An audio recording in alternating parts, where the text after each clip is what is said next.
పారని పథకాలు సంక్షేమమే విజయానికి వీసా కాదు. ఎన్ని సంక్షేమ పథకాలు తెచ్చినా ఓటమిని తప్పించుకోలేని పార్టీలు. ఏపీలో వైసీపీ, తెలంగాణలో బీఆర్ఎస్, తాజాగా ఢిల్లీలో ఆప్. సంక్షేమానికి అభివృద్ధి తోడైతేనే ఆదరిస్తున్న ప్రజలు. సో ఏదైనా మీకు 2500 ఇస్తాం, మీకు రైతు బంధు ఇస్తాం, రుణమాఫీ చేస్తాం, 10 కిలోల రేషన్ బియ్యం ఇస్తాం. సో వీటితో పాటు ఇవి ఇస్తేను రేపు ఎన్నికలకు పోయిన తర్వాత ప్రజలు ఆశీర్వదిస్తున్నటువంటి పరిస్థితి కనబడట్లేదు. సో ఉచితాలు బోర్డు అమలు చేస్తూ ఉన్నారు. తెలంగాణ రాష్ట్రం కూడా ఉచితాలని ఇది నీళ్ళ లెక్కన ఇచ్చేసింది, అయిపోయింది. కానీ రాష్ట్రం దివాలా తీసింది ఒకటి. సో ఈ సంబంధించినటువంటి సంక్షేమ పథకాలతో పాటు అభివృద్ధి కనుక లేకపోయింది అనుకో, నువ్వు 2500 ఇచ్చి నువ్వు 1,00,000 రూపాయలు లోన్ మాఫ్ చేసిన తర్వాత రేపు ఎన్నికలకు పోతే ఆ గ్రామంలో నువ్వు కేవలం సంక్షేమాన్ని మాత్రం పట్టించుకొని అభివృద్ధిని, ఆ ఊరికి రోడ్డు లేకపోయినా, ఒకవేళ కనుక ట్యాంక్ లేకపోయినా, చిన్న చిన్న ఆ ఊర్లో ఉన్నటువంటి ఆ గ్రామంలో వీధి లైట్లు ఏర్పాటు చేయకపోతే అటువంటి పరిస్థితి వస్తే రాష్ట్ర సర్కారుని తిరస్కరిస్తూ ఉన్నాయి. కేవలం మాకు 2500 ఇచ్చింది కదా, 1,00,000 మాఫీ చేసింది కదా అని చెప్పేసి ప్రజలు ఆ విధంగా ఎక్కడ కూడా ఆశీర్వదిస్తారు. ఆ పథకాల వైపు ఎవరు కూడా జనాలు కూడా ఆకర్షితులు అయితలేరు. డెవలప్మెంట్ కావాలి, సంక్షేమం కావాలి. కానీ ఒక సంక్షేమం పట్లనే ప్రభుత్వం కనుక ఆ విధమైనటువంటి నిర్ణయాలను కనుక అవలంబిస్తే ఆ ప్రభుత్వాలు పడిపోతా ఉన్నటువంటి వార్త కూడా చూసుకోవచ్చు. ఒకసారి అధికారంలోకి వస్తే 30 ఏళ్ళు సీఎంగా కొనసాగుతానంటూ ప్రగల్భాలు పలికిన ఏపీ మాజీ సీఎం జగన్ సంక్షేమ పథకాల రూపంలో జనానికి లక్షల కోట్లు పంచినా ఎందుకు ఓడిపోయానో అర్థం కాలేదని 5 ఏళ్లు తిరగకుండానే పోవాల్సిన పరిస్థితి. ఇక కళ్యాణ లక్ష్మి, షాదీ ముబారక్ నుంచి రైతు బంధు, దళిత బంధు, డబుల్ బెడ్రూమ్ ఇళ్ల దాకా ఎన్ని సంక్షేమ పథకాలు చేసినా అవేమీ కేసీఆర్ను ఓటమి కూరల నుంచి కాపాడలేకపోయాయి. కేవలం సంక్షేమ పథకాలే ఓట్లు రాల్చవనే చేదు నిజం తాజాగా ఢిల్లీ ఎన్నికల ఫలితాల రూపంలో మరోసారి రుజువైంది. మహిళలకు ఉచిత ప్రయాణం, ఉచిత విద్యుత్, ఉచిత తాగునీరు, మొహల్లా క్లినిక్ల వంటి వేవి కేజ్రీవాల్ ఓటమిని ఆపలేకపోయాయి. అలాగే 2018 నుంచి 2023 దాకా ఛత్తీస్గఢ్లో అధికారంలో ఉన్న కాంగ్రెస్ సర్కార్ రైతులు, మహిళల కోసం పలు సంక్షేమ పథకాలు అమలు చేసిన 2023 ఎన్నికల్లో అక్కడ బీజేపీ విజయ పథకం ఎగరవేసింది.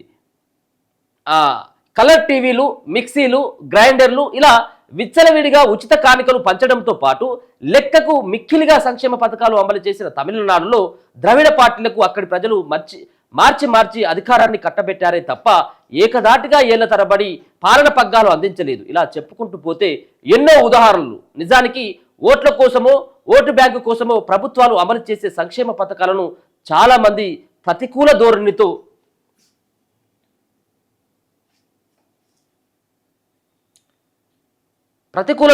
చూస్తారు. కానీ బడి పిల్లలకు మధ్యాహ్న భోజనం, బడికెళ్లే ఆడపిల్లలకు సైకిళ్ల పంపిణీ వంటి పథకాలు బడుగు బలహీన వర్గాల్లో అక్షరాస్యత పెంచడానికి ఎంతగానో దోహదపడతాయనడంలో సందేహం లేదు.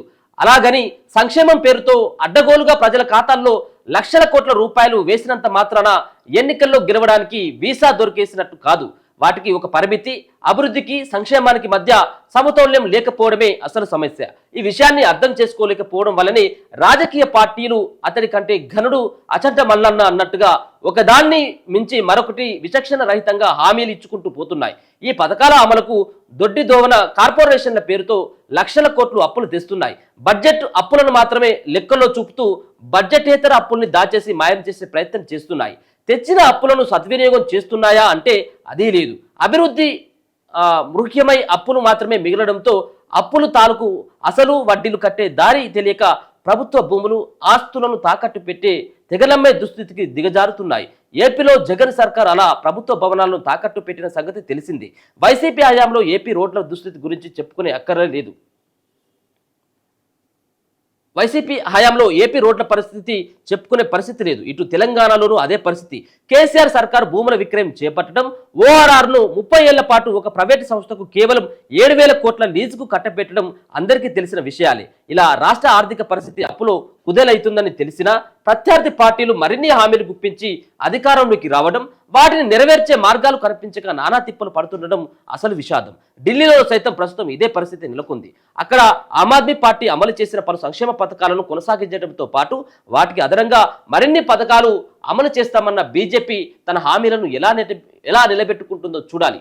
ఆశ, కోపం, సానుభూతి, సంక్షేమ పథకాలే తమను మళ్ళీ అధికార పీఠంపై కూర్చోబెడతాయని చాలా మంది రాజకీయ నాయకులు విశ్వసిస్తారు. కానీ కేవలం సంక్షేమం, కేవలం అభివృద్ధి ఇలా ఏదో ఒక దానికి మాత్రమే కట్టుబడి ప్రభుత్వాన్ని ప్రజలు సహించలేరు. సంక్షేమానికి అభివృద్ధి తోడైన సందర్భాల్లో మాత్రమే అధికారంలో ఉన్న పార్టీకి మరో అవకాశాన్ని ఇస్తారని, ఎన్నికల్లో గెలుపోటములకు ఇంకా చాలా కారణాలు దోహదం చేస్తాయని చాలా సందర్భాల్లో వెల్లడైంది. డబ్బు కన్నా బలమైన ఆశ, కోపం, సానుభూతి వంటి భావోద్వేగాలు ఎన్నికల సమయంలో ప్రజల ఆలోచన ధోరణిపై ప్రధానంగా ప్రభావం చూపుతాయంటారు రాజకీయ విశ్లేషకులు. ప్రస్తుత ప్రభుత్వ పాలన తీరుతెన్నులు, నాయకుల అవినీతి, అక్రమాలు, కబ్జాల వంటి వాటిపైన కోపం వంటివి ప్రజలను పోలింగ్ బూతుల వైపు నడిపిస్తాయన్నది వారి విశ్లేషణ. ప్రతిపక్ష నేతలను అధికార పార్టీ అన్యాయంగా జైల్లో పెట్టిందన్న భావన ప్రజల్లో వచ్చినప్పుడు ఆ సానుభూతే విపక్షానికి ఆయుధమై అధికార పార్టీ పుట్టి ముంచిన ఉదాహరణలు మన కళ్ళ ముందు చాలానే ఉన్నాయి. నాయకుల అహంభావాన్ని ప్రజలు ఎక్కువ కాలం సహించలేరు. 2019లో ఏపీలో జగన్ గెలుపుకు ఆశ, సానుభూతి అనే బలమైన భావోద్వేగాలు ఎలా పనిచేశాయో 2024లో జగన్ సర్కార్ అవినీతి, అక్రమాలు, భూ కబ్జాల వంటిపై ప్రజల్లో కోపం, భావ వ్యక్తీకరణ స్వేచ్ఛ లేని నిర్బంధ వాతావరణంపై ఆగ్రహం అంతకన్నా ఎక్కువ బలం పనిచేయడం వల్లనే ఆ పార్టీ ఎంత ఘోరంగా ఓటమి పాలైంది. 2023 ఎన్నికల్లో బీఆర్ఎస్ ఓటమికి కూడా ఆ పార్టీ నాయకుల అహంకార పూరిత వైఖరి ఎంతో కొంత కారణమైందన్న రాజకీయ నిపుణుల విశ్లేషణ. తాజాగా ఢిల్లీ ఎన్నికల్లో ఆ ఓటమికి కూడా ఈ భావోద్వేగాలే ప్రధాన కారణాలుగా నిలిచాయి. అవినీతిపై ఉద్యమంతో సీఎం పీఠం ఎక్కిన కేజ్రీవాల్ అవినీతి ఆరోపణలతోనే అధికారం కోల్పోయారని చెప్పేసి ఒక వార్తను అయితే చూసుకోవచ్చు. ఇక హామీలు ఇచ్చింది అమలు బీజేపీకి సవాలే. ఢిల్లీలో బీజేపీ చారిత్రాత్మక విజయం సాధించి అయితే ఢిల్లీ ఆర్థిక వ్యవస్థ లోటులోని జారుకునే అవకాశం ఉందని అంచనాల నేపథ్యంలో ఎన్నికల సమయంలో ఇచ్చిన హామీల అమలు ఆ పార్టీకి సవాలుగా కనిపిస్తుంది. పేద మహిళలకు నెలకు 2,500, వృద్ధులకు నెలకు 2,500 పింఛని, అంటే 70 ఏళ్లు దాటిన వృద్ధులకు 3,000, గర్భిణులకు 21,000, పేద విద్యార్థులకు KG to PG వరకు ఉచిత విద్య వంటి హామీలను బీజేపీ ప్రకటించింది. అన్ని రంగాల్లో మార్పు తీసుకొస్తామని చెప్పింది. అయితే హామీల ఆర్థిక భారం ప్రస్తుతం ఢిల్లీలో ఆర్థిక పరిస్థితులు స్పష్టంగా కనిపిస్తుంది. 2024-25 సంవత్సరం అంచనా వేసిన పన్ను ఆదాయం 58,750 కోట్లు ఉండగా మొత్తం బడ్జెట్ 76,000 కోట్లుగా ఉంది. అయితే ప్రస్తుతం అర్హులుగా అందుతున్నది లబ్ధిని కొనసాగించడంతో పాటు ఎన్నికల హామీలను అమలు చేసేందుకు ప్రభుత్వానికి అదనంగా ఏడాదికి 25,000 కోట్ల వరకు అవసరం అవుతుందని అధికార వర్గాలు చెబుతున్నాయి. ఈ నేపథ్యంలో హామీల అమలు బీజేపీకి పెద్ద సవాల్గా చెప్పవచ్చు. పేద మహిళలకు 2,500 ఇవ్వాలంటే ఏడాదికి 11,000 కోట్లు ఖర్చు అవుతుందని ఒక అంచనా. ఇక ఢిల్లీలో 24.4 లక్షల మంది వృద్ధులకు పింఛన్లు ఇవ్వాలంటే ఏడాదికి అదనంగా మరో 4,100 కోట్లు అవసరం. అదేవిధంగా యమునా నది ప్రక్షాళనకే గత కొన్నేళ్లుగా దాదాపు 8,000 కోట్లు ఖర్చు అవుతుంది. ఇక ఆసుపత్రులను అప్గ్రేడ్ చేయడానికి 10,200 కోట్లు కావాలని అంచనా. అయితే కేంద్రం సాయం చేసేందుకు సిద్ధంగా ఉందని, నిధులు సమకూర్చుకుంటామని ఢిల్లీ బీజేపీ అధ్యక్షుడు వీరేంద్ర పేర్కొనడం జరిగింది. సో సెంట్రల్లో బీజేపీ ఉంది కాబట్టి సరే నిధులను ఏ విధంగా సమకూర్చుకోవడం బీజేపీకి పెద్దగా అది సవాల్ కాకపోవచ్చేమో. కానీ మిగతా రాష్ట్రాల పరిస్థితి ఏంటి? మిగతా రాష్ట్రాలు నిధులు సమకూర్చుకోవడంలో చాలా విఫలమవుతా ఉన్నాయి. ఇప్పుడు అంతెందుకు, తెలంగాణ రాష్ట్ర సర్కారు ఎన్నో హామీలు ఇచ్చింది, 420 హామీలు ఇచ్చింది. సో ఇప్పటి వరకు వాళ్ళు కూడా ఇచ్చింది. 2,500 రూపాయలు ఇస్తాం, 18 ఏళ్ళు దాటినటువంటి యువతులకు స్కూటీలు ఇస్తాం, తులం బంగారం ఇస్తాం, ఇది ఇస్తాం అది ఇస్తాం అని చెప్పేసి మొత్తానికి చేతుల్లో పట్టింది. కాంగ్రెస్ పార్టీ పరిస్థితి అదే కదా, కక్కలేక మింగలేక ఏడుస్తూ ఉన్నది.